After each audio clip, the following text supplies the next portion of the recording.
Hello to everyone, welcome to KCA Kukreja commerce academy. कैसे हैं आप सभी? होपफुली आप सभी अच्छे हैं और जो अपने भी प्रिपरेशन है उसको काफ़ी अच्छे से कवर कर रहे होंगे। सो गाइज, यहाँ पे मैंने आपके साथ में एक डिफरेंसेस के इम्पॉर्टेंट सीरीज को कंटिन्यू किया है, जिसके अंदर हम लोग आज जो अपना डिफरेंस कवर करेंगे वो किसके बीच में डिफरेंस कवर करेंगे? Basic EPS and diluted EPS के डिफरेंस को हम लोग कवर करेंगे। तो ईपीएस क्या होता है, इसका मीनिंग हमें काफी अच्छे से पता है। जो ईपीएस होता है ये क्या होता है? अर्निंग पर शेयर होता है। सो कंपनी के पास में क्या होता है? ईबीआईटी होता है। EBIT that is the earning before interest and tax होता है। क्या होता है? Earning before interest and tax. तो उसके अंदर से सबसे पहले कंपनी क्या पे करती है? इंटरेस्ट को पे करती है। जो भी डिवेंचर होल्डर का या फिर बैंक का कोई भी इंटरेस्ट होता है, इंटरेस्ट को क्या करती है? पे करती है। इंटरेस्ट को पे करने के बाद में उसके पास में क्या आता है? अर्निंग बिफोर टैक्स आता है। अर्निंग बिफोर टैक्स आ गया। उसके बाद में कंपनी क्या पे करती है? टैक्स को पे करती है। टैक्स को पे करने के बाद में क्या आता है? अर्निंग आफ्टर टैक्स आ जाता है। ठीक है, क्या आ जाता है? अर्निंग आफ्टर टैक्स या फिर profit available for equity shareholder आ जाता है। तो जब जो प्रॉफिट अर्निंग आफ्टर टैक्स आप लोगों के पास में आ गया, उसके अंदर आप लोगों के पास में वो क्या होता है? जो अर्निंग आफ्टर टैक्स हमारे पास में आ गया है, अब वो किसके लिए होता है? इक्विटी शेयर होल्डर के लिए होता है। ठीक है, प्रेफरेंस शेयर होल्डर को भी उसमें से क्या किया जाता है? प्रेफरेंस डिविडेंड पे किया जाता है। ओके, तो इसमें से क्या पे कर दिया जाता है? प्रेफरेंस डिविडेंड को भी पे कर दिया जाता है। इक्विटी का डिविडेंड इसमें से दिया जाता है। तो यहाँ पे हम लोगों के पास में क्या होता है? इस जो प्रॉफिट होता है उसको बांटा जाता है। तो उसको बांटा जाता है, उसी के बेसिस पे अर्निंग पर शेयर क्या होता है? कैलकुलेट होता है। ये दो टाइप का होता है। एक होता है बेसिक अर्निंग पर शेयर और एक होता है डाइल्यूटेड अर्निंग पर शेयर। ठीक है, तो basic earning per share is the ratio that is recognise to know the earning available to each equity share. तो यहाँ पे जो बेसिक अर्निंग पर शेयर है, यहाँ पे हम लोग देखेंगे कि जो इक्विटी शेयर होल्डर है उनके लिए कितना प्रॉफिट अवेलेबल होता है। देखिए, इसका फॉर्मूला क्या हो जाएगा? अर्निंग पर शेयर का टोटल इनकम कितनी थी, अर्निंग आफ्टर टैक्स आपके पास में कितना आया, इसके अंदर से क्या लेस कर दिया जाता है? प्रेफरेंस डिविडेंड को क्या कर दिया जाता है? लेस कर दिया जाएगा। उसके बाद में हमारे पास में क्या आ जाता है? Earnings available for equity shareholder आ जाता है। क्या आ जाएगा कि कितनी अर्निंग क्या हुई है इक्विटी शेयर होल्डर के लिए अवेलेबल हुई है? Earning available for equity share holders.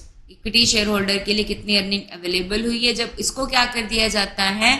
Number of share से डिवाइड कर दिया जाता है, तो आप लोगों के पास में क्या आ जाएगा?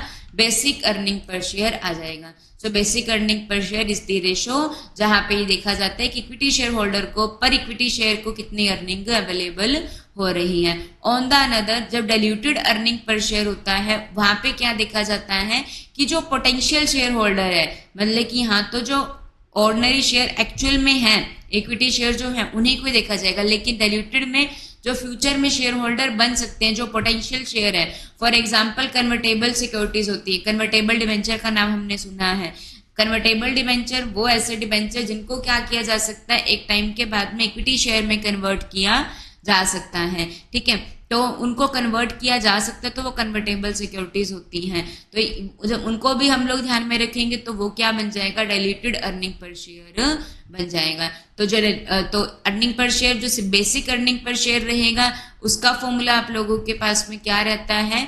टोटल इनकम कितनी है उसमें से प्रेफरेंस डिविडेंड को लेस कर दिया जाएगा और नंबर ऑफ शेयर से डिवाइड कर दिया जाएगा। Number of normal equity share होते हैं।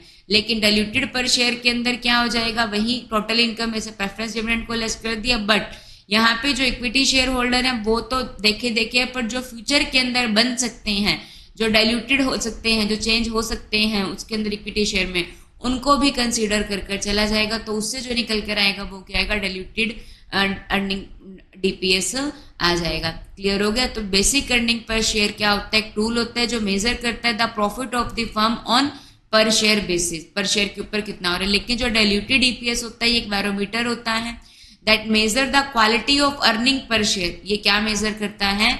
अर्निंग पर शेयर की क्वालिटी को क्या करता है? मेजर करता है। ठीक है, कैलकुलेशन कैसे होती है? यहाँ पे नेट प्रॉफिट आफ्टर टैक्स अभी भी बताया, उसको डिवाइड कर दिया जाता है। प्रेफरेंस डिविडेंड को भी घटाने के बाद में जो भी प्रॉफिट होगा उसको ऑर्डिनरी इक्विटी शेयर से डिवाइड कर दिया जाता है।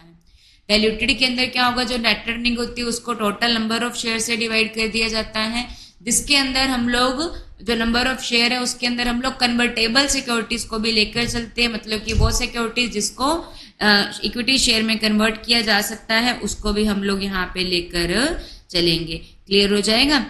ओके। कंसीडर, तो यहाँ पे केवल किसको कंसीडर किया जाता है, ऑर्डिनरी शेयर को, लेकिन यहाँ पे ordinary share equity share holder होते हैं। वारंट ऑप्शंस हो गए जिसको अधिकार हो जाएगा, कन्वर्टेबल डिवेंचर, इन सभी को कंसीडर कर कर चलेंगे।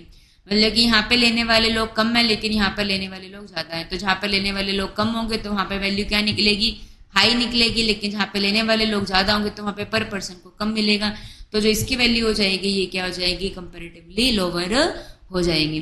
क्लियर हो जाएगा? तो यहाँ पे बेसिक ईपीएस के अंदर हम लोग ये देखते हैं कि नॉर्मली ऑर्डिनरी शेयर के ऊपर कितनी अर्निंग हो रही है पर शेयर के ऊपर, लेकिन डाइल्यूटेड के अंदर ordinary share, warrant, option, convertible पे कितनी अर्निंग हो रही है उसको कंसीडर किया जाता है। Okay, so thank you to everyone.